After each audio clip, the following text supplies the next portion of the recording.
আজকে আমাদের তাফসীর শুরু হবে সূরা আল আরাফের 65 নম্বর আয়াত থেকে 65 নম্বর আয়াত সূরা আল আরাফ। আমরা গত সপ্তাহে শুনেছিলাম কোন নবী সম্পর্কে আলোচনা এসেছিল, নূহ আলাইহিস সালাম। আজকে শুরু হচ্ছে হুদ আলাইহিস সালামের আলোচনা, তারপরে আসবে সালেহ আলাইহিস সালামের আলোচনা, শুআয়ব আলাইহিস সালামের আলোচনা, মূসা আলাইহিস সালামের আলোচনা। অনেকগুলো আলোচনা এভাবে সিরিজ চলতে থাকবে। আল্লাহ তাআলা আমাদেরকে কোরআনে পাকের মধ্যে বিভিন্ন নবীদের কাহিনী অনেকবার এনেছেন, কারণ পৃথিবীর মানুষের সমস্ত নবীদের সঙ্গে ইসলামের সঙ্গে সম্পর্কটা কেমন ছিল যুগে যুগে, সেটা যেন আমরা বুঝতে পারি যে আমাদের জমানায় তাই যা আগের জমানায় ছিল। পৃথিবীর মানুষ দুই রকম, কিছু লোক নবীদের অনুসারী আর কিছু লোক নবীদের দুশমনি করেছে। আর নবীদের দুশমনির অর্থ কার দুশমনি করা? আল্লাহ তাআলার দুশমনি করা। ইসলামের দুশমনি অর্থ আল্লাহর দুশমনি। আমরা যখন দেখি যে মুসলমানদের ইসলামের দুশমনি মনে করে, আমরা মনে করি খালি আমরাই দুশমনির শিকার হয়ে গেলাম।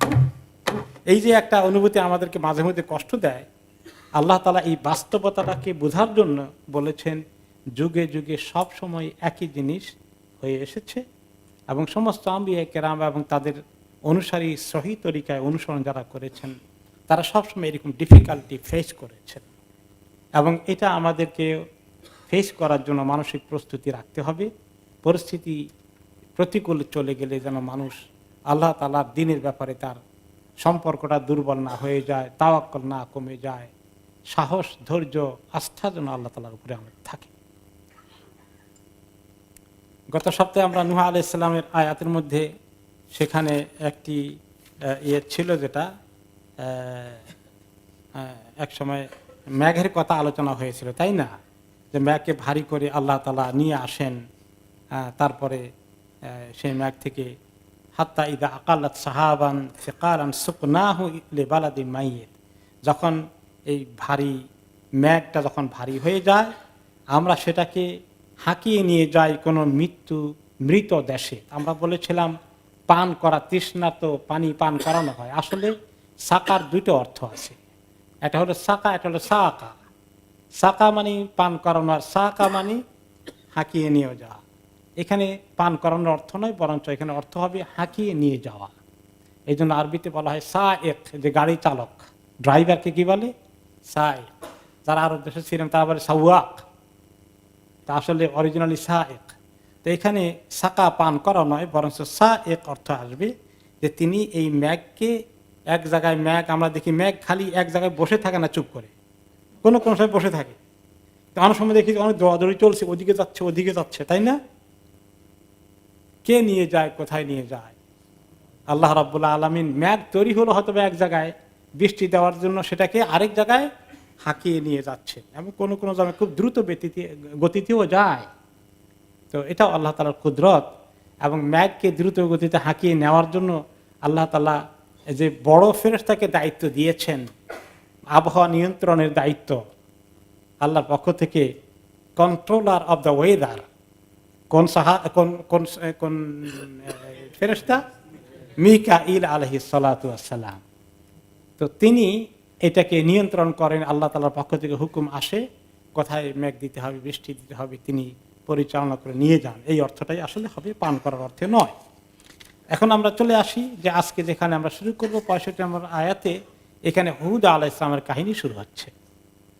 ওয়া ইলা আদিন আখাহুম হুদা, আমি আদ জাতির কাছে তাদেরই ভাই হুদ আলাইহিস সালামকে পাঠালাম। হুদ আলাইহিস সালামকে পাঠালেন। তিনি কোন এলাকায় এসেছিলেন, তাদের পরিচয় সম্পর্কে তাফসীর এসেছে। তারা হচ্ছেন আওলাদু আদ ইবনে ইরাম, ইরামের সন্তান। নূহ আলাইহিস সালামের বেশ পরে তারা এসেছে, এবং তাদের কাহিনী আল্লাহ তাআলা অনেক সূরায় বর্ণনা করেছেন। আলাম তারা কাইফা ফাআলা রাব্বুকা বিআদ ইরাম যাতিল ইমাদ আল্লাতী লাম ইখলাক মিথলুহা ফিল বিলাদ। আজকে তো আমরা শুনলাম নাকি, সুবহানাল্লাহ, সূরা ফাজরে আল্লাহ তাআলা বলেছেন যে সেই জায়গা কি বলেছেন, আলাম তারা কাইফা ফাআলা রাব্বুকা বিআদ, আপনি কি দেখেননি হে নবী, আপনার রব আদ জাতির প্রতি কিরকম ব্যবহার করেছেন, কিভাবে তাদেরকে শায়েস্তা করেছেন? রাসূলুল্লাহ সাল্লাল্লাহু আলাইহি সাল্লাম কি দেখেছেন?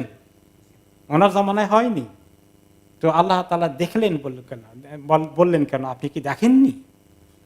অর্থাৎ এই কাহিনী, এগুলো কোনো বানানো আজগুবি ইতিহাসের কোনো কাহিনী না, বরঞ্চ সঠিক ইতিহাস ঘটেছে এবং আরব দেশের লোকেরা এগুলো জানতো।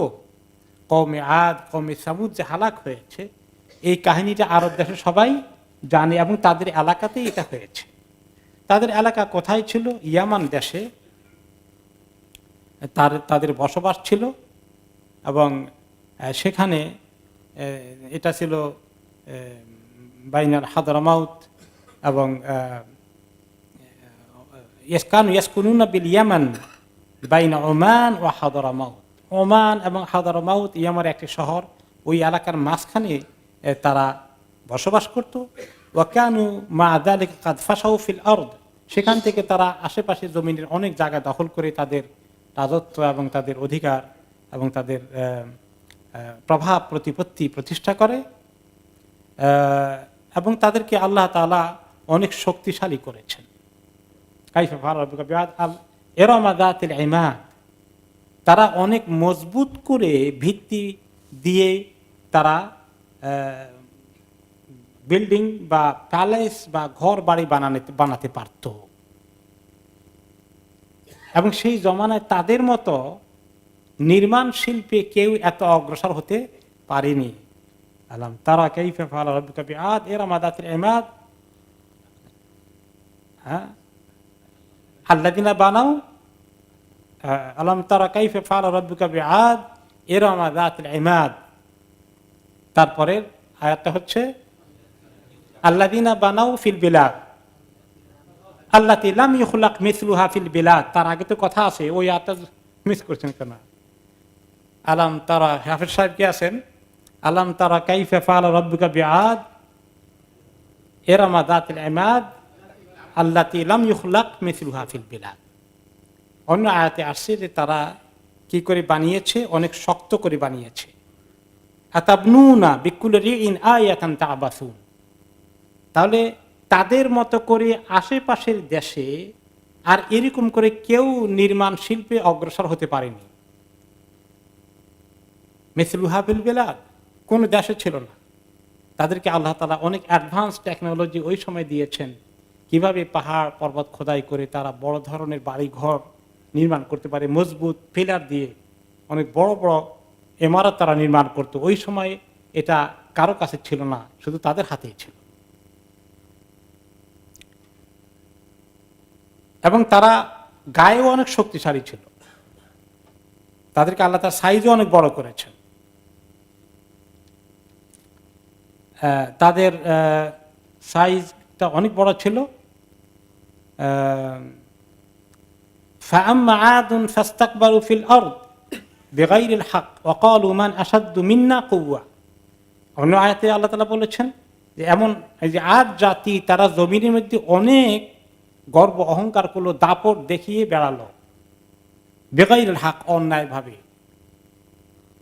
وقالوا من أشد منا قوة, আর বলল আমাদের চেয়ে বেশি শক্তিশালী কে আছে, কোন জাতি আছে পৃথিবীতে। তারা ফিজিক্যালি অনেক বড় ছিল, সাইজে গায়ের শক্তি অনেক বেশি ছিল এবং তাদের টেকনোলজিও ওই জমানায় নির্মাণ শিল্পে সবার চেয়ে বেশি ছিল। এই জন্য তারা খুব গর্ব অহংকার করেছে। এখন পৃথিবীতে কিছু কিছু জাতি এরকম আছে না, ক্লেম করে, যদিও গায়ের সাইজ কত বড় আল্লাহ ভালো জানেন, কিন্তু ওই সময় আদ জাতি তো অনেক গায়ে গোটা অনেক বড় ছিল। তাদের কোনো কোনো জাতি একটু সাইজে বড় হয়। মক্কা শরীফে গেলে দেখা যায় আফ্রিকাতে কিছু কিছু লোকজন আসেন না, অনেক বড় সাইজ, যখন তারা কাবা শরীফে চুমা দিতে আসেন মানে কি অবস্থা হয়ে যায়। তাদের তুলনাতে আমাদের সাইজ অনেকটা ছোট, তাই না? তো এরকম আদ জাতি ছিল ওই সময়ের জন্য অনেক বড় সাইজের, শক্তিশালী। এরপরে তাদের হাতে ছিল ওই টেকনোলজি। এখন দুনিয়ার মধ্যে কিছু কিছু জাতি আছে সামরিকভাবে অনেক শক্তির অধিকারী, টেকনোলজির অধিকারী, তাদের হাতে মারণাস্ত্র অনেক আছে, তারা সারা দুনিয়াটাকে প্রভুত্ব করে বেড়াতে চায়। এই জমানার কিছু কিছু ওই পর্যায়ে আছে কিনা? আছে। তাহলে পৃথিবীর ইতিহাস ঘুরে ঘুরে সবসময় একরকমই, এভাবেই চলে পৃথিবীতে। যারা একটু শক্তিশালী, শক্তিটাকে তারা খুব দেখাইতে চায়, মানুষকে সব জায়গায় গিয়ে তারা মাতবরি করতে চায়, মানুষকে তারা নিরাপত্তা থাকতে দেয় না। পৃথিবীতে শান্তি কায়েম করতে গিয়ে তারা সবচেয়ে বেশি অশান্তি সৃষ্টি করে। সন্ত্রাসের পেছনে ওদের হাত দূর থেকে অনেক বেশি কাজ করে, আর মাঝখান দিয়ে কিছু অসহায় লোকগুলোকে সন্ত্রাসী বানাই বসে থাকে। এভাবেই সবসময় হয়েছে। তো ইমাম ইবনে কাসির রাহমাতুল্লাহ আলাইহি বলেন যে তাদের এই ইয়ামানের ওই এলাকায়, ওটাকে কোনো কোনো আল আহকাফের কথা এসেছে, এবং তাদের মধ্য থেকেই একজন এসেছিলেন আখাহুম হুদা, তাদেরই এক ভাই হুদ আলাইহিস সালামকে সেখানে পাঠানো হলো নবী করে। তো নবীকে ভাই বলার অর্থ হলো তাদের গোষ্ঠীরই একজন অন্য গোষ্ঠী দিকে পাঠালে বলতো, কবুল করতো না। আমরা এত শক্তিশালী জাতি, আমাদের মধ্যে তুমি আবার দিনের কাজ করতে আসবা, তোমার সাহস কত? তো তুমিও তো, উনি নিজেরই, আমি তো তোমাদের মতোই একজন মানুষ, তোমাদের এলাকার মানুষ, তোমাদের থেকে আমার তো পজিশন কম না, বরঞ্চ কানা মিন আশরাফি কওমিহি নাসাবান, এবং বরঞ্চ তাদের মধ্যে সম্ভ্রান্ত বংশ যেটা আছে ওইটার থেকেই তিনি আরো আসেন। তাদের মধ্যে যে বিভিন্ন বংশ আছে এর মধ্যে যে সবচেয়ে বেশি নামি দামি বংশের, সেখান থেকে তিনি এসেছেন। এভাবেই আল্লাহ তাআলা যখন আম্বিয়া কেরামকে পাঠান, তখন কিন্তু মোটামুটি একটু সম্ভ্রান্ত পরিবার, যাদের একটু প্রভাব প্রতিপত্তি এবং সুনাম সুখ্যাতি গ্রহণযোগ্যতা বেশি থাকে, অন্যরা যাদের কথা একটু শুনে ওই ক্লাস থেকে আল্লাহ তাআলা নবীদেরকে বাছাই করে নিয়ে আসে। স্বয়ং নবী করিম সাল্লাল্লাহু আলাইহি সাল্লামকে আল্লাহ তাআলা কোন বংশ থেকে আনলেন? কোরাইশ বংশ। আরবদের কাছে কোরাইশের উপরে আর কোনো বংশ আছে? নেই। কারণ তাহলে বড় বড় লোকগুলো বলবে, আরে এরকম ছোটখাটো এক মেয়ের কথা আমরা শুনবো নাকি, আমরা কত বড় উঁচু তবকার মানুষ। এটা বলে যেন তারা সরিয়ে না দিতে পারে। মানুষের সাইকোলজিকে ডিল করার জন্য আল্লাহ তাআলা নবীদেরকে সবচেয়ে উত্তম কোয়ালিটির বংশ বনিয়া সবকিছু দেখে আল্লাহ তাআলা পাঠান। কাজে আখাহুম হুদা, তাদেরই এক ভাই যাকে তারা ফেলে দিতে পারে না। এবং তাদের ব্যক্তিত্ব কেমন হয় বলুন তো? এক একজন নবীর শুধু বংশ না, অনেকের বংশ আছে কিন্তু ব্যক্তিত্ব কিছু নাই, সব উল্টাপাল্টা। কিন্তু নবীদেরকে আল্লাহ তাআলা বাছাই করে তারা ছোটকাল থেকেই অত্যন্ত স্পেশাল ব্যক্তিত্বের অধিকারী, বিশেষ গুণগুলো নিয়ে তারা আসেন। তো এইরকম ভাবে তিনি এসে তাদেরকে ডাক দিলেন। এসে কি বললেন? ইমাম ইবনে কাসির রাহমাতুল্লাহ আলাইহি বলেন, কামা শুদ্দিদা খালকুহুম শুদ্দিদা আলা কুলুবিহিম, এদের যেমন সৃষ্টিটা ছিল একটু শক্তিশালী কঠোর প্রকৃতির, অন্যদেরকে দমন করার একটা নিজেদের প্রভুত্ব কায়েম করার মেন্টালিটি, শারীরিকভাবে মাইন্ডের দিক থেকেও তাই বড়ই তারা সীমা লঙ্ঘনকারী হিসাবে ছিল। তো হুদ আলাইহিস সালামকে পাঠানো হলো তাদেরকে হিদায়াত দিতে, আল্লাহর দিকে ডাকতে। তিনি আসলেন, আল্লাহর পক্ষ থেকে যখন নবুয়তের ঘোষণা আসলো, ওনাকে হুকুম করা হলো আপনি এদেরকে দাওয়াত দেন। ক্বালা ইয়া কওমি ইবুদুল্লাহা মা লাকুম মিন ইলাহিন গায়রুহু, তিনি এসে বললেন, হে আমার কওম, আল্লাহর ইবাদত করো, তিনি ছাড়া তোমাদের কোনো মাবুদ নেই। মা লাকুম মিন ইলাহিন গায়রুহু, তিনি ছাড়া তোমাদের কোনো মাবুদ নেই। এটাই মূল কথা, লা ইলাহা ইল্লাল্লাহ, আল্লাহ ছাড়া কোনো মাবুদ নেই। এই কথা দাওয়াত দিলেন। আফালা তাত্তাকুন, তোমরা কি আল্লাহকে তাহলে ভয় করবে না? তোমরা কি আল্লাহর ইবাদত করবে না? তিনি তাদেরকে সুন্দর করে বোঝানোর চেষ্টা করলেন। قال الملأ الذين كفروا من قومه إنا لنراك في سفاهة وإنا لنظنك من الكاذبين, তাদের মধ্যে যারা প্রভাব প্রতিপত্তিশালী সমাজের যারা ভিআইপি নেতৃস্থানীয় ব্যক্তিবর্গ এবং ব্যাপক জনগোষ্ঠী উঠে কি বলল, যারা কুফরিতে লিপ্ত রয়েছে তারই কওম থেকে বলল, ইন্না লানারাকা ফি সাফাহা, আমরা দেখতে পাচ্ছি তুমি একটা আস্ত বেওকুফ, তুমি নির্বুদ্ধিতায় লিপ্ত আছো, তোমার কোনো জ্ঞান বুদ্ধি কিছুই নেই, তুমি একটা বেওকুফ ছাড়া কিছু না। ওয়া ইন্না লানাযুন্নুকা মিনাল কাযিবিন, আর তুমি নবী হওয়ার যে দাবি করছো আমরা মনে করি তুমি একটা মিথ্যাবাদী ছাড়া কিছু না। নূহ আলাইহিস সালামকে তারা কি বলেছেন? লাফি দলালা, তুমি গোমরাহিতে আছো।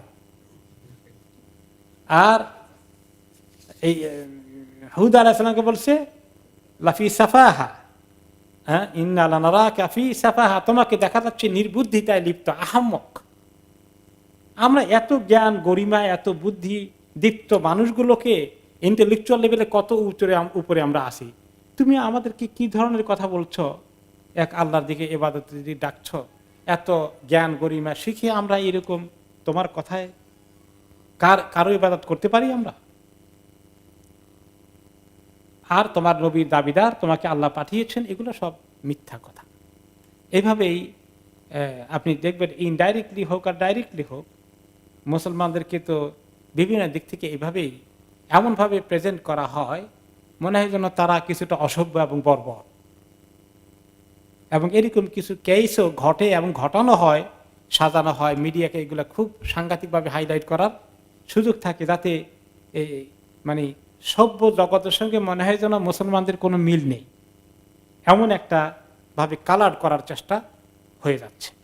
এক্ষেত্রে হয়তো কিছু নির্বুদ্ধি পরিচয় মুসলমানও আছে, তারাও কিছু সহযোগিতা করে আর কি, তাতে জিনিসটা একটু দলিল পাওয়া যায়। তাহলে সমাজের মানুষগুলো তাদের নিজস্ব যে জীবন লাইফ স্টাইল, এটাকে তারা মনে করে তারা সবচেয়ে বেশি উন্নতির শিখরে অর্জন করেছে। তাদের সভ্যতা কালচার তাদের কাছে মনে হয় যেন যদি আল্লাহর দৃষ্টিতে এটা গোমরাহি হয়ে যায়, তারা মনে করে তারা সবচেয়ে উত্তম তরিকার মধ্যেই বসবাস করছে।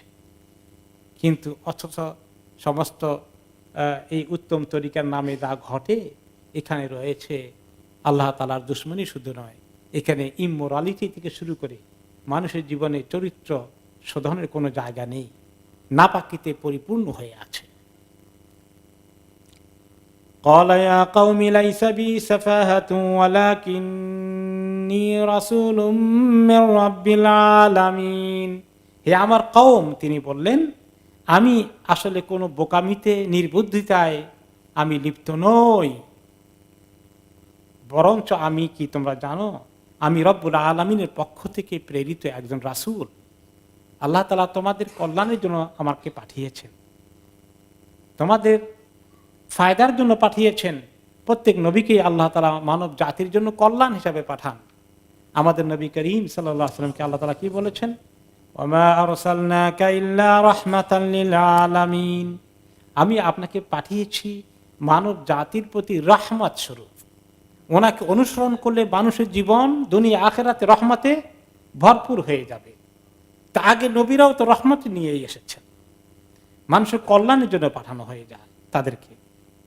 উবাল্লিগুকুম রিসালাতি রাব্বি ওয়া আনা লাকুম নাসিহুন আমিন, আমি তোমাদেরকে পৌঁছিয়ে দেওয়ার কাজ করছি রিসালাতি রাব্বি, আমার রবের রিসালাতগুলো, বক্তব্যগুলো, মেসেজগুলো, পেগামগুলো। ওয়া আনা লাকুম নাসিহুন আমিন, আর আমি তোমাদের জন্য একান্ত কল্যাণকামী এবং বিশ্বস্ত। নবী, প্রত্যেক নবী এই কথা বলেছেন, প্রায় নবীদের কথাই আপনি পাবেন ওয়া আনা লাকুম নাসিহুন আমিন, আমি তোমাদের একান্ত কল্যাণকামী এবং অত্যন্ত বিশ্বস্ত। নবীদেরকে লোকেরা মনে করতো তাদের দুশমন, নবীরা বলে যে আমরা তোমাদের দুশমন না, তোমাদের শুভাকাঙ্ক্ষী। তো মুসলমানদেরকে এমনভাবে প্রেজেন্ট করা হয়, মুসলমান মনে হয় যেন এই দুনিয়ার অন্যান্য জাতির দুশমন, কিন্তু আসলে মুসলমানরা তো অন্যান্য জাতির জন্য কল্যাণকামী হওয়া দরকার। আমরা কতটুকু পার্সোনালি করি, মানুষকে আমরা কল্যাণের দিকে ডাকি কিনা, এটা তো আমাদের নিজস্ব মূল্যায়ন করতে গেলে তো আমরা অনেক কিছু ফেল করব, যে আমরা আমাদের দায়িত্ব পালন করছি না। কিন্তু আল্লাহ তাআলা আমাদেরকে পাঠিয়েছেন মানুষকে হেল্প করার জন্য, মানুষকে অন্যায় কষ্ট দুঃখের জিন্দেগি থেকে উদ্ধার করে সুখ শান্তির দিকে নিয়ে আসার জন্য। ঠিক কিনা বলেন? কুনতুম খায়রা উম্মাতিন উখরিজাত লিন-নাস, তোমাদেরকে সৃষ্টি করা হয়েছে এই মুসলিম জাতির, আল্লাহ তাআলা তাদেরকে নিয়ে এসেছেন কেন? লিন-নাস, মানুষের জন্য, মানুষকে উদ্ধার করতে, মানুষকে হেল্প করতে। তা'মুরুনা বিল মারুফ ওয়া তানহাউনা আনিল মুনকার। তোমরা মানুষকে ভালো কাজের দিকে ডেকে নিয়ে আসবে। আমাদের কথা হচ্ছে মানুষকে ভালো কাজের দিকে নিয়ে আসা। মানুষ ডুবে পড়তে চায় যৌন জীবনে, জেনা ব্যভিচার এগুলোর মধ্যে লিপ্ত হয়ে ধ্বংস হয়ে যেতে চায়। আমরা মানুষকে এগুলা থেকে উদ্ধার করে সুন্দর পারিবারিক জিন্দেগি, বিবাহ শাদী, পাক পবিত্রতা এগুলো শেখানোর কথা। এগুলো মানুষের জন্য ক্ষতির কারণ হবে না লাভের কারণ হবে? তা আমরা বলবো যে এগুলো করো না, এগুলো ভালো না, এগুলো ছেড়ে দাও, পবিত্র জিন্দেগি যাপন করো।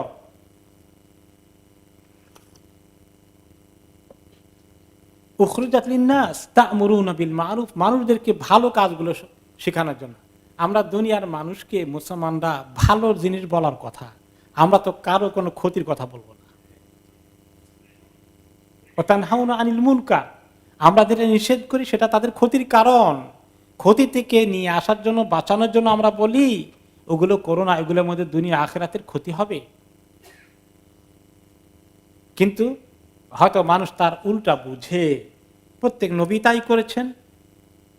হুদ আলাইহিস সালাম তাদেরকে এভাবে বুঝালেন, ওয়ানা লাকুম নাসিহুন আমিন। এখানে আরেকটি জিনিস আমরা দেখতে পাই যে মানুষকে, নবীদেরকে, দায়ী ইলাল্লাহকে যখন এই জামানাতেও বিভিন্নভাবে কটাক্ষ করে, বিভিন্নভাবে ব্লেম করে বিভিন্ন কথাবার্তা বলা হবে, এগুলোর মোকাবিলায় জবাব দিতে গিয়ে আমরা যেন একদম মারমুখো না হয়ে যাই। শুধু প্রতিবাদ করাই আমাদের উদ্দেশ্য নয়। আমরা এগুলা না, যেগুলো বলতেছেন একটাও আমরা না, প্রতিবাদ করাই আমাদের উদ্দেশ্য নাকি? আমাদের এর চেয়ে আরো বড় উদ্দেশ্য আছে, তাদেরকে আমাদের দিনের দিকে নিয়ে আসা। আমরা দায়ী ইলাল্লাহ অমুসলিমদের ভিতরে কাজ করতে গেলে, মুসলমানদের ভিতরেও কাজ করতে গেলে মানুষ বিভিন্ন রকমের উল্টা পাল্টা বক্তব্য করবে, অ্যাগ্রেসিভ হয়ে আসবে। এগুলোর মোকাবেলায় স্টিল যারা দায়ী ইলাল্লাহর কাজ করবেন, মানুষের সঙ্গে সংঘর্ষে জড়িয়ে পড়া যতটুকু অ্যাভয়েড করা যায়। কারণ মানুষ বুঝতে পারছে না। নবী করিম সাল্লাল্লাহু আলাইহি সাল্লাম জিহাদের ময়দানে গিয়েছেন, কিন্তু সেটা যখন একেবারে ফিজিক্যালি সব কিছু নিয়ে বদর মধ্যে গিয়ে তার হাজির হয়ে গেছে শেষ করে দেওয়ার জন্য, তখন আল্লাহ তাআলা অবশ্যই জিহাদের কথা বলেছেন। কিন্তু তার আগে দেখেন তায়েফে গিয়েছেন, মারমুখী হয়েছে, মক্কাতেও মারমুখী হয়েছে, কিন্তু ওনারা শুধু বোঝানোর চেষ্টা করেছেন। এই জিনিসটা আমরা এখানে শিক্ষা পাই যে দাওয়া ইলাল্লাহর কাজ অনেক সবর করা লাগবে। দায়ী ইলাল্লাহকে অনেক অন্যায় কথাবার্তা শোনার পরে রিয়াকশন খুব দেখানোর দরকার নাই। গত সপ্তাহে তাফসীরে আমরা শুনেছি যে সেখানে আক্রমণাত্মক ভাষা ব্যবহার করাটাকে অ্যাভয়েড করাটাই নবীদের দাওয়াতি কাজের তরিকা। এবং তারা শুধু এটা বলেছে, আমরা তোমাদের একান্ত কল্যাণকামী, আমাদেরকে দুশমন মনে করে এখনো, তোমাদের ভালোর জন্য এই কথাটা বলছি। আবার আজিবতুম জাআকুম যিকরুম মির রাব্বিকুম আলা রাজুলিম মিনকুম লিয়ুনযিরাকুম, তোমরা খুবই আশ্চর্য হয়ে গেলে যে তোমাদের কাছে তোমাদের রবের কাছ থেকে যিকির এসেছে। যিকির, যিকির শব্দের অর্থ কি? স্মরণ করা বা যিকিরকে স্মরণ করিয়ে দেওয়া, দুইটাই। সেখান থেকে তাযকির, স্মরণ করিয়ে দেওয়া, যিকরা। তো আমরা যিকিরের একটা অর্থ আমাদের কাছে দোয়া, যিকির, আল্লাহকে ডাকা, আল্লাহ নাম উচ্চারণ করা, এটাও যিকির। কিন্তু যিকিরের অনেক ব্যাপক অর্থ আছে, তাই না? যিকিরকে শুধু একটি অর্থে ব্যবহার করা ঠিক না। তাহলে হুদ আলাইহিস সালাম আল্লাহর কাছ থেকে যে ওয়াহী নিয়ে এসেছেন, জাআকুম যিকরুম মির রাব্বিকুম, তোমাদের কাছ থেকে আল্লাহ, তোমাদের রবের কাছ থেকে যিকির এসেছে তোমাদেরকে নসিহত করার জন্যে, যে ওয়াহী এসেছে সেটাও যিকির। এবং আমাদের কোরআনকে বলা হয়েছে কি? যিকরুম ওয়া কুরআনুম মুবিন। তাহলে যিকিরের অনেক বিশাল অর্থ আছে।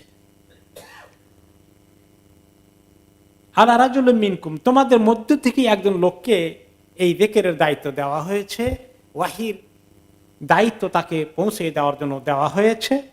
লিউনযিরাকুম, যাতে তোমাদেরকে তিনি সতর্ক করেন, সাবধান করেন, তোমাদেরকে আল্লাহর দিকে নিয়ে আসেন, অসৎ রাস্তা থেকে সরিয়ে দেন, সতর্ক করে দেন। ওয়াযকুরু ইয জাআলাকুম খুলাফা মিন বাদি কওমি নূহ, আর তোমরা স্মরণ করো আল্লাহ তাআলা তোমাদেরকে নূহ আলাইহিস সালামের কওমের পরে অনেকদিন পরে প্রথম নবী হিসাবে, বড় নবী হিসাবে তিনি এসেছেন। নূহ আলাইহিস সালামের পরে একটা গ্যাপ হয়েছে নবুয়তের সিলসিলা, এরপরেই এসেছেন হুদ আলাইহিস সালাম, যে তোমাদেরকে খোলাফা বানিয়েছে। খোলাফা, আমরা খোলাফা রাশিদিন পড়েছি। খোলাফা এই বহু বচন, এক বচন হচ্ছে খলিফা। খলিফা শব্দের অর্থ আমরা প্রতিনিধি তর্জমা করেছি, কিন্তু খলিফা শব্দের আরেকটি অর্থ আছে, পরবর্তী পর্যায়ে যারা আসে। খলিফাতু রাসূলিল্লাহ, আবু বকর রাদিয়াল্লাহু আনহু আল্লাহর নবীর পরে এসেছেন, তিনি তার খলিফা। ওমর রাদিয়াল্লাহু আনহু খলিফাতু আবু বকর, তিনি আবু বকর রাদিয়াল্লাহু আনহু পরে খেলাফতের দায়িত্ব পেয়েছেন, পরে তিনি প্রতিনিধিত্ব করেছেন। এইভাবে পরের জেনারেশনে যারা আসে তোমাদেরকে খোলাফা বানানো হয়েছে, অর্থাৎ তোমাদেরকে এর পরের জাতি হিসাবে আল্লাহ তাআলা চুজ করেছেন এই দিনের দিকে আসার জন্য, ডাকার জন্য। ওয়াজাদাকুম ফিল খালকি বাসতাহ, আর তোমাদেরকে আল্লাহ তাআলা সৃষ্টিগতভাবে, গঠনমূলকভাবে, গঠনের দিক থেকে বাস্তা, অনেক বড় ব্যাপকভাবে তোমাদেরকে আল্লাহ তাআলা বড় একটা আকৃতি দিয়ে সৃষ্টি করেছেন। একটু আগে যে তাদের স্ট্রাকচারের কথা বলেছি, বাস্তা মানে একটু বড়, বেশি সাইজের দিক থেকে। তো কোন কোন লোকেরা যারা বাংলায় আর আরবিতে এই কোন শব্দ বাংলা থেকে, আরবি থেকে বাংলায় এসেছে, ওনারা এগুলা নিয়ে গবেষণা করেন। তার মধ্যে ওনারা একটা পালেন বস্তা। বস্তা আমাদের দেশে কোন কাজে ব্যবহার করে? একটা বড় সাইজের ব্যাগ, সোজা কথা। ব্যাগ হলো ছোট সাইজ, আর বড় সাইজেরটা কি? বস্তা। ওই বস্তা আরবি থেকে এসছে, বড় কিছু। বাস্তা, সৃষ্টির মধ্যে সাইজের দিক থেকে আল্লাহ তাআলা তোমাদেরকে বড় বানিয়েছেন। তার মানে এটা সত্যি প্রতিষ্ঠিত হয়ে গেল যে তাদের শারীরিক গঠনটা অন্যান্য জাতির তুলনায় বেশ বড় ছিল। ফাযকুরু আলা আল্লাহি লাআল্লাকুম তুফলিহুন, কাজেই তোমরা আল্লাহ তাআলার এই যে নিয়ামতগুলো পেয়েছো তোমাদের জীবনে, সাইজের দিক থেকে বড়, শক্তির দিক থেকে শক্তিশালী, টেকনোলজি, বিল্ডিং নির্মাণ, নির্মাণ শিল্পে তোমরা অনেক অভিজ্ঞ, এগুলো সব কিছু তোমাদের আল্লাহর একটা নিয়ামত, যেটা অনেক জাতি মিস করছে। তোমরা আল্লাহর এই নিয়ামতকে স্মরণ করে আল্লাহর প্রতি কৃতজ্ঞতা পোষণ করো, বিদ্রোহী হয়েও না, আল্লাহ তাআলার সঙ্গে দুশমনি করো না। কত সুন্দর করে বুঝালেন, রাগ গোসা হয়ে ধমক দেন নাই তো, সুন্দর করে বুঝিয়েছেন। দায়ীল আল্লাহর কার হলো মেইনলি বুঝানো। মানুষ জাহিলের মতো তর্ক বিতর্ক করবে, তর্ক বিতর্ক লিপ্ত হয়ে পরিস্থিতি গরম করার দরকার আছে, এটা পরিহার করতে হবে। এগুলা শোনার পরে, এত সুন্দর করে বোঝানোর পরে তারা কি বুঝতে পেরেছে? তারা উল্টাই করলো। তো কেউ কেউ বলবেন, তো তাহলে যখন উল্টাই করে বুঝতে পারবে না, এদের সঙ্গে এত নরম কথা বলে লাভ কি? ঠিকই তো আছে, গরম হওয়া দরকার। তারা না বুঝো, কিন্তু দায়ী আল্লাহর কাজ হচ্ছে নরম ভাবে বুঝিয়ে যাওয়ার কাজ চালু রাখতে হবে। আল্লাহ তাআলা কি করলেন? মুসা আলাইহিস সালামকে পাঠালেন, এবং হারুন আলাইহিস সালামকে কার কাছে? ফেরাউনের কাছে। তাকে বুঝাও, দিনের দাওয়াত দাও, আল্লাহর দিকে ডাকো। কেমনে ডাকবা জানো? বুঝাই দিচ্ছেন আল্লাহ তাআলা, ট্রেনিং দিয়ে পাঠাচ্ছেন, তারবিয়ত দিচ্ছেন। ফাকুলা লাহু কাওলান লাইয়িনা, দুইজনেই যখন কথা বলবা তার সাথে খুব নরম ভাষায় কিন্তু অ্যাড্রেস করবা, গরম হয়ে শক্ত ভাষায় বক্তৃতা করবা না কিন্তু। লাআল্লাহু ইয়াতাযাক্কারু আও ইয়াখশা, এই আশা করে যাও যে হয়তোবা সে শিক্ষা গ্রহণ করতে পারে, অথবা আল্লাহ তাআলার ভয় তার ভিতরে আসতে পারে। তো তারা কি, সে কি শিক্ষা গ্রহণ করলো? আল্লাহ তাআলার ভয় কি আসলো? তো আল্লাহ তাআলা জানেন না যে একটাও হবে না, নরম হবে না, সে আল্লাহর দিকে আসবেও না, শিক্ষাও গ্রহণ করবেন না। তারপরে আল্লাহ তাআলা বলে দিলেন কেন? দায়ী ইলাল্লাহর কাজ হচ্ছে আশাবাদী হয়ে যাবে, এইভাবে মানুষকে বুঝাবে। মানুষ যদি গ্রহণ না করে তার শাস্তি সে পাবে, কিন্তু দায়ী ইলাল্লাহ রিয়াকশনটা যেন ওই রকম গরম টাইপের কিছু না দেখায়। বুঝে আসছে তো? মাঝে মধ্যে আমাদের মিস্টেক হয়ে যায়, তাই না? আমরা একটু গরম হয়ে যাই। দায়ী আল্লাহর কাজ গরম করতে গিয়ে গরম হয়ে যায়, ছেলে পেলেকে দুষ্ট হয়ে গেছে। এখন বুঝাতে হবে দিনের দিকে আনতে হবে। যখন তাদেরকে আমরা বোঝাতে যাই তখন মেজাজ কিরকম থাকে দেখেন, ছোট ভাই বোনকে বোঝাতে যাই মেজাজ গরম হয়ে যায়, সত্যি তাই না? এই মেজাজ গরম হলে কি আপনি বুঝাতে পারবেন? এই একটা আমরা জিনিস প্রায় ফেল করি আমরা। আমি নিজে পার্সোনালি দেখছি, যেখানে মেজাজ গরম হয়ে গেছে সেখানে লুজ করেছি, আর যখন মেজাজ ঠান্ডা হয়ে কথা বলতে পারছি তখন দেখেছি কাজ হয়েছে। এবং এটাই হাদিসের কথা, রাসূলুল্লাহ সাল্লাল্লাহু আলাইহি ওয়াসাল্লাম বলেছেন, যখনই কঠোরতা, শক্ত ভাষা, কর্কশ ভাষা, গরম ভাষা ব্যবহার করা হয়, ইল্লা শানাহু, তখন ব্যাপারটা খারাপ হয়ে যায়। যখন নম্রতা, রেফক অবলম্বন করা হয়, ইল্লা জানাহু, তখন ব্যাপারটা সৌন্দর্যময় হয়ে যায়। মা আয়েশা রাদিয়াল্লাহু তাআলা আনহা যখন ওই যে শক্ত ভাষায় বললেন যে আসসালামু আলাইকা আনসারে, ওয়া আলাইকুম আসসালাম ওয়া লা'না, তোমাদের প্রতি মউত এবং ইত্যাদি, তখন তিনি বললেন, মা আয়েশা এভাবে বলে না, আমাদেরকে আল্লাহ তাআলা নম্রতার সাথে প্রেজেন্ট করতে বলা হয়েছে। তারপরে তিনি বলেন, যে ঘরের মধ্যে নম্রতার পদ্ধতি অবলম্বন করা হয় সেই ঘরের মধ্যে আল্লাহ খায়র ও বরকত ছড়িয়ে দেন। আর যে ঘরের মধ্যে মেজাজ গরম, কঠোরতা, চিল্লা চিল্লি, ধমকা ধমকি চলতে থাকে, সেই ঘরের মধ্যে আল্লাহ তাআলা বরকত কমিয়ে দেন। তাহলে এই দাওয়া ইলাল্লাহর কাজ, তারবিয়ার কাজ, টিচিং এর কাজ, তালিমের কাজ, দ্বীনি দাওয়াতের কাজ, এগুলোর মধ্যে সাংঘাতিকভাবে নম্রতার পদ্ধতি অবলম্বন করা আল্লাহ তাআলার কাছে একমাত্র প্রিন্সিপাল। নবীদেরকে তিনি সেই ট্রেনিং দিয়েছেন, নসিহত করেছেন, নবীরা তাই অ্যাপ্লাই করেছেন। আমরা যদি দায়ী ইলাল্লাহ হতে চাই তাহলে আমাদেরকে সেই পদ্ধতি অ্যাপ্লাই করতে হবে।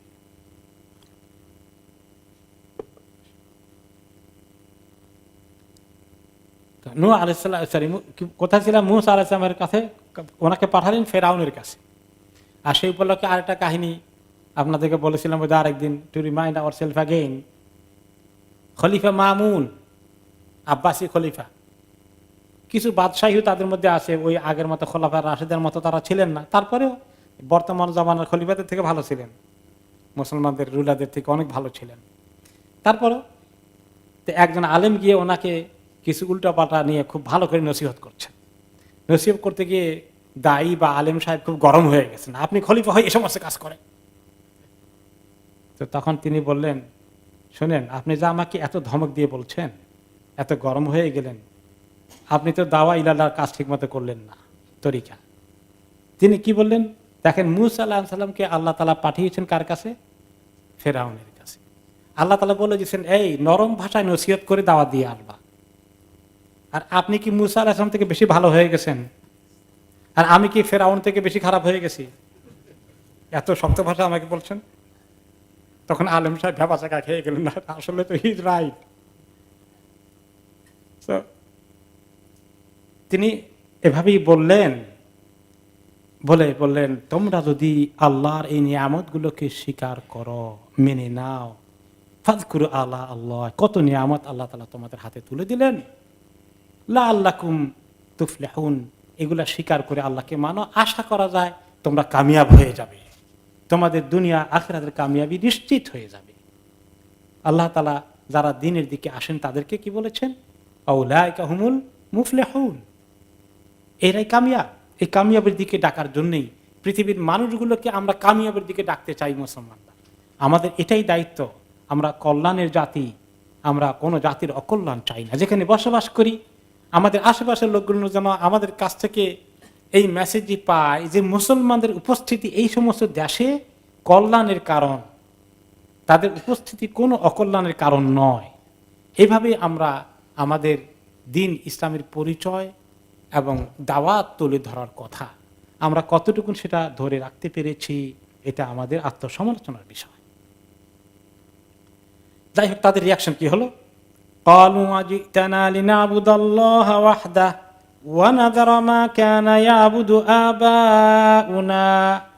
তিনি বললেন, আর কাম নেই, তুমি এসেছো বুঝি যে আমরা একজন আল্লাহর ইবাদত করব, মাত্র এক আল্লাহ, আর এত মাবুদের এতদিন পর্যন্ত ইবাদত হয়ে আসলো আমাদের পূর্বপুরুষদের থেকে সিলসিলা অনুযায়ী, এই সব কিছু ফেলে দিয়ে, ছুঁড়ে মেরে দিয়ে আমরা একমাত্র তোমার এক আল্লাহর ইবাদত করব? আশ্চর্য কথা।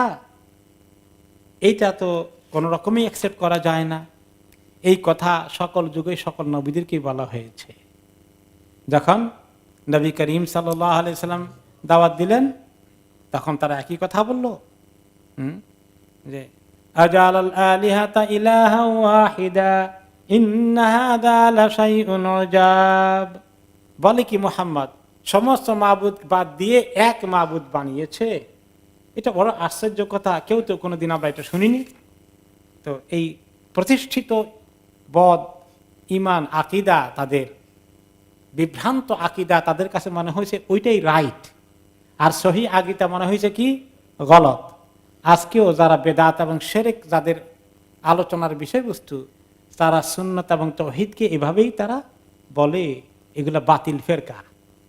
আর যারা একেবারে বেদাতে শিরকে লিপ্ত আছে তারা সহি ফেরকা।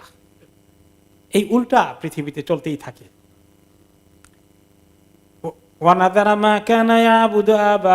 আমাদের পূর্বপুরুষগণ যাদেরকে ইবাদত করে আসছে তাদেরকে আমরা ছেড়ে দেব?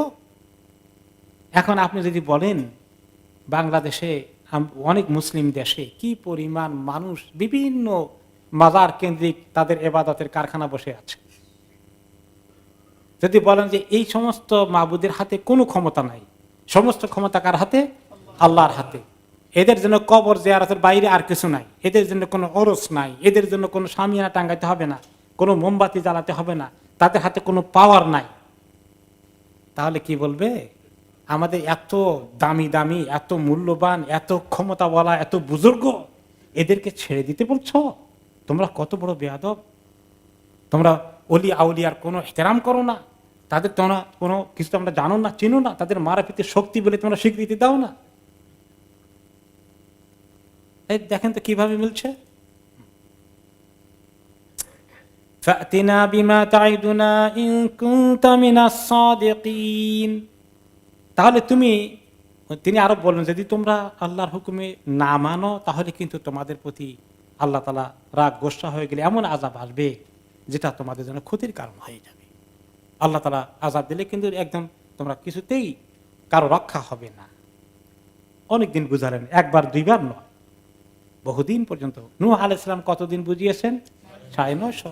তো ওই নবীদের পরবর্তী পর্যায়ে নবীদের কিছু কমেছে হয়তো হায়াত গ্রাজুয়ালি, কিন্তু তার মানে কয়েকশো বছর তারাও হায়াত পেয়েছে, চেষ্টা করেছে। শেষ পর্যন্ত তারা চ্যালেঞ্জ করলো, তোমার এই সমস্ত কোনো থ্রেট আমরা শুনি টুনি না। তুমি যে বলেছ এতদিন ধরে দাওয়াত দাও, তোমার দাওয়াতে না আসলে আমাদের প্রতি অভিশাপ আসবে, আমরা সব শেষ হয়ে যাব। কই, কিছুই তো হলো না। কতদিন পর্যন্ত তোমার এই চ্যালেঞ্জ চলে আসছে? ফাতিনা বিমা তাইদুনা, তুমি যেগুলার ওয়াদা করে আমাদেরকে প্রমিস করো, নিয়ে আসো দেখি তোমার আযাব। ইন কুনতা মিনাস সাদিকিন, তুমি যে সত্যি বলে থাকো, দেখাও তোমার আযাবের ভেলকি। চ্যালেঞ্জ। এখন তিনি চিন্তা করলেন যে এখন তো তাদের টাইমটা পাকাপোক্ত হয়ে গেছে মনে হচ্ছে। তিনি বললেন, আমার মনে হয় আমার আল্লাহ তাদেরকে শাস্তি দিয়েই ফেলবেন। তিনি বলে দিলেন, খবরদার খবরদার। ক্বালা ক্বাদ ওয়াকা আলাইকুম মির রাব্বিকুম রিজসুন ওয়া গাদাব। এ মানে হচ্ছে তোমাদের প্রতি নিশ্চিতভাবে নাজিল হতে যাচ্ছে তোমাদের রবের কাছ থেকে আল্লাহর গোসা এবং অভিসম্পাত এবং আযাব। তোমরা যেভাবে আল্লাহকে চ্যালেঞ্জ করেছ, আমার মনে হচ্ছে আর দেরি নেই, অচিরেই তোমরা তোমাদের এই করুণ পরিণতি দেখতে পাবে।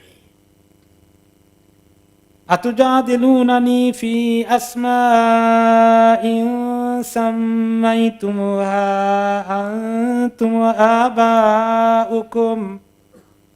তোমরা আমার সঙ্গে তর্ক করছো মাবুদের বিষয়ে, কিছু মাবুদের নাম ধরে ধরে তোমরা নিজেরা তোমাদের পূর্বপুরুষগণ কিছু নাম ধরে, একটু আগে যে নূহ আলাইহিস সালামের জামানায় কিছু আসলো, এইরকম কিছু মাবুদ তাদের জামানায় ছিল। এগুলো ডেকে ডেকে তোমরা এগুলোকে মাবুদ বানিয়েছ আল্লাহকে বাদ দিয়ে। মা নাযালাল্লাহু বিহা মিন সুলতান, আল্লাহর পক্ষ থেকে তোমাদের সৃষ্টিকর্তা আল্লাহ এই মাবুদগুলোর স্বীকৃতি দিয়ে, এগুলো যে মাবুদ হিসাবে কোনো প্রমাণ দিয়ে কোনো দলিল প্রমাণ নাজিল করেছেন? কখনো দেখাতে পাবে আমাকে? তোমাদের মন গড়া এদের এত ক্ষমতা আছে, সে এত কিছু করতে পারবে, সে বৃষ্টি দেবে, তার কাছে চাইলে ছেলে মেয়ে দেবে, আরেকজনকে চাইলে ব্যবসায় বরকত দিবে, এগুলো কোথায় পেলে? কোন প্রুফ দেখাও। ফান্তাযিরু ইন্নী মাআকুম মিনাল মুনতাযিরিন, তাহলে অপেক্ষা করো, তোমরা যখন আমাকে চ্যালেঞ্জ করে দিয়েছো, আমার আল্লাহকে চ্যালেঞ্জ করেছো, আমি চ্যালেঞ্জে থাকলাম, আমার আল্লাহর ফয়সালা কি হয় দেখো তাহলে। ফাআজাইনাহু ওয়াল্লাযীনা মাআহু বিরাহমাতিম মিন্না, এরপর আল্লাহ তাআলা বলছেন অল্পক্ষণের মধ্যেই, অল্প সময়ের মধ্যেই কি করলাম, আমি হুদ আলাইহিস সালামকে নাজাত দিলাম, তার সঙ্গে যারা মুমিন ছিল তাদেরকেও মুক্তি দিলাম, নাজাত দিলাম আমার পক্ষ থেকে রহমত দিয়ে।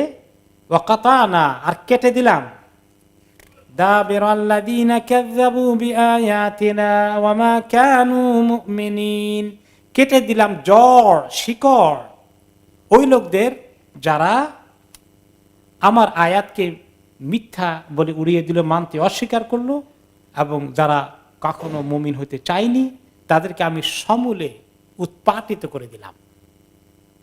আল্লাহ তাআলার আযাব তাদের প্রতি নাজিল হয়ে গেল। তাদের প্রতি কি ধরনের আযাব এসেছে সূরা আল হাক্কাতে আল্লাহ তাআলা কিছু বলেছেন, তাই না?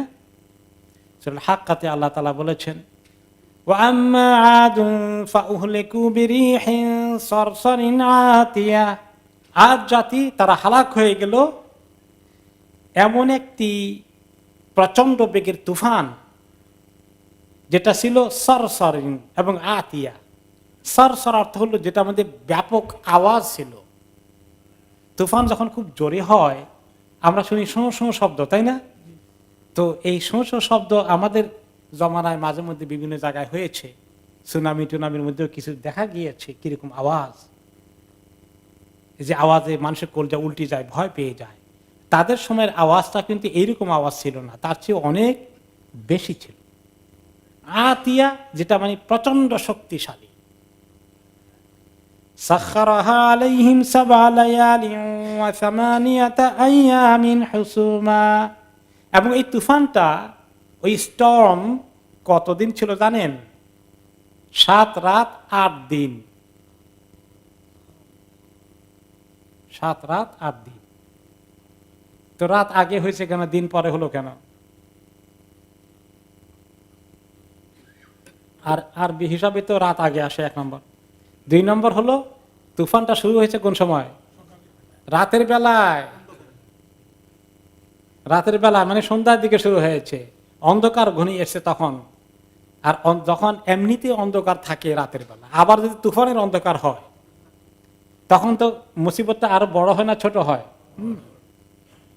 এই অন্ধকারের মধ্যেই তুফানের শুরু হলো, এবং এক নাগারে উইদাউট এনি ব্রেক, কোন বিরতি ছাড়া, বিরতিহীন 7 রাত 8 দিন চলতে থাকলো ক্রমাগতভাবে।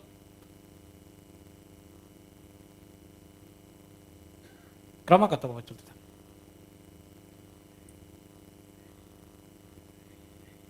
হুসুমা মানে মুতাতাবিআত, অর্থাৎ কোন রকমেই থামেনি, বিরতিহীন। ফাতারাল কওমা ফিহা সারআ কাআন্নাহুম আজাযু নাখলিন খাওয়িয়া, আপনি দেখতে পেতেন যদি কওম, ওই লোকগুলোর অবস্থা কি হয়েছিল? সারআ, সবগুলো লাশ হয়ে পড়ে আছে শেষে। এই 7 দিন 8 রাত বা 8 রাত 7 দিন, 7 রাত 8 দিন তুফান এইভাবে তাদেরকে আছাড় দিয়েছে, এবং পরবর্তী পর্যায়ে তাদেরকে দেখতে পাওয়া গেছে মনে হলো যেন মানুষ নয়, এগুলাকে পিটাতে পিটাতে তুফান আছড়াতে আছড়াতে মনে হলো খেজুর গাছ কেটে ফেললে টুকরা টুকরা করে সাইজ করে করে পিলারের মতো সাইজ করে ফেলে রাখছে, মানুষের সাইজ আছে বলে বোঝা যায়নি।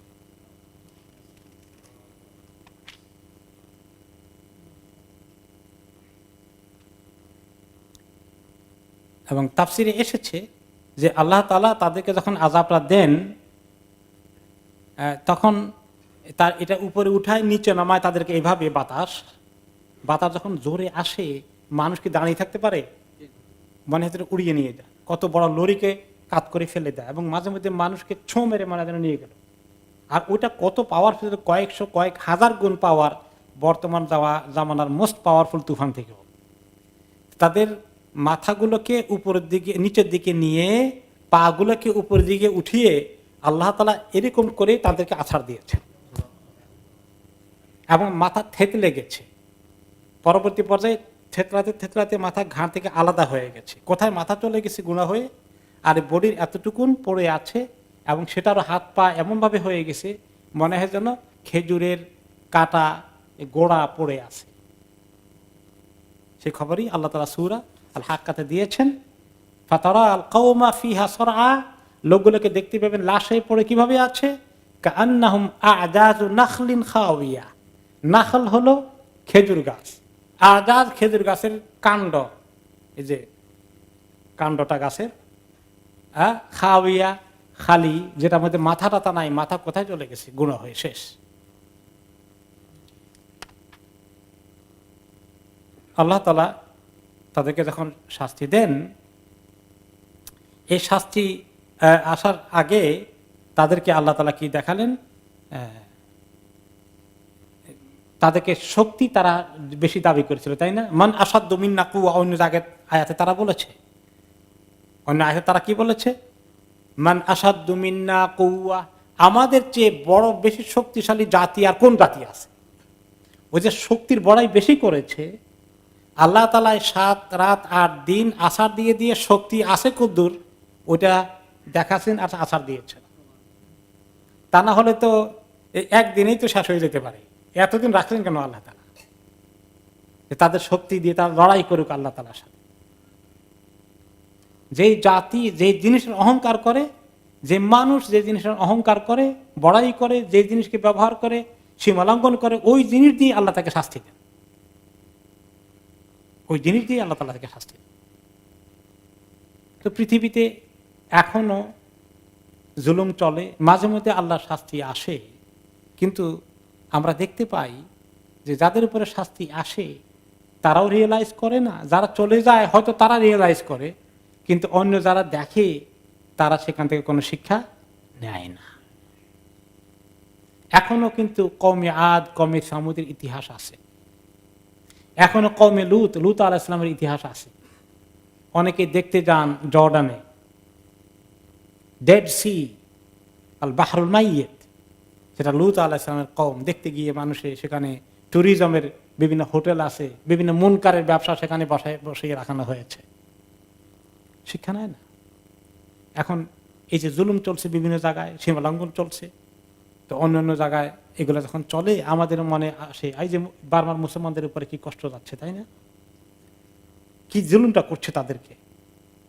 আর এই সময় হয়তো আমরা মনে করি যে আল্লাহ তাআলা কওমে আদের মতো, কওমে সামুদের মতো শাস্তি দিয়ে ফেললে তো তারা থেমে যেত। তো সব যুগে সব জায়গায় তো আল্লাহ তাআলা করেন না, মানুষকে আল্লাহ তাআলা সুযোগ দেন, তাই না?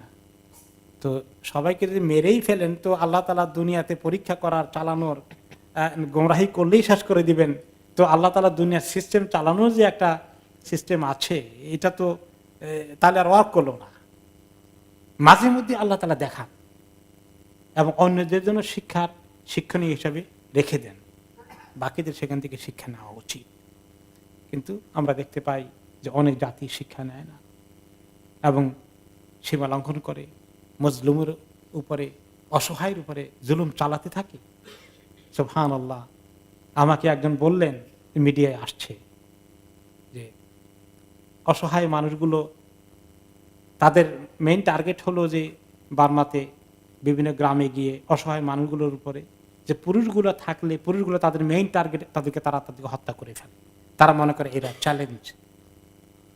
তো এরকম একটা গ্রামের সব পুরুষগুলো শেষ পর্যন্ত চলে গেল, আল্লাহর উপর তাওয়াক্কুল করে তারা তাদের স্ত্রী ছেলে মেয়েগুলোকে রেখে গেল।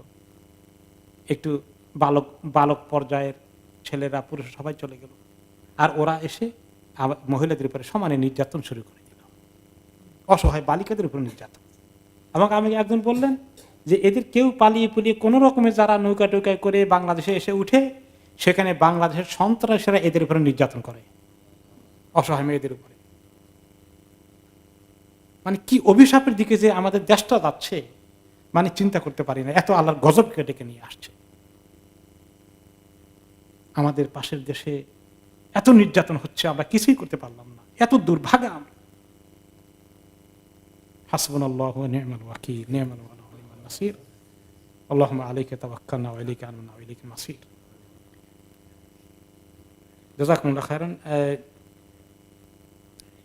আমরা আজকে এখানে শেষ করছি ইনশাআল্লাহ। আগামী সপ্তাহে যে নবীর কাহিনী দিয়ে আমরা শুরু করব, আর তিনি হচ্ছেন সালেহ আলাইহিস সালাম, আরেকজন নবীর কাহিনী, আরেকটি সীমা লঙ্ঘনকারী শক্তিশালী জাতি, তাদেরকে আল্লাহ কিভাবে সাহায্য করেছেন তার কাহিনী আগামী সপ্তাহে আসবে ইনশাআল্লাহ।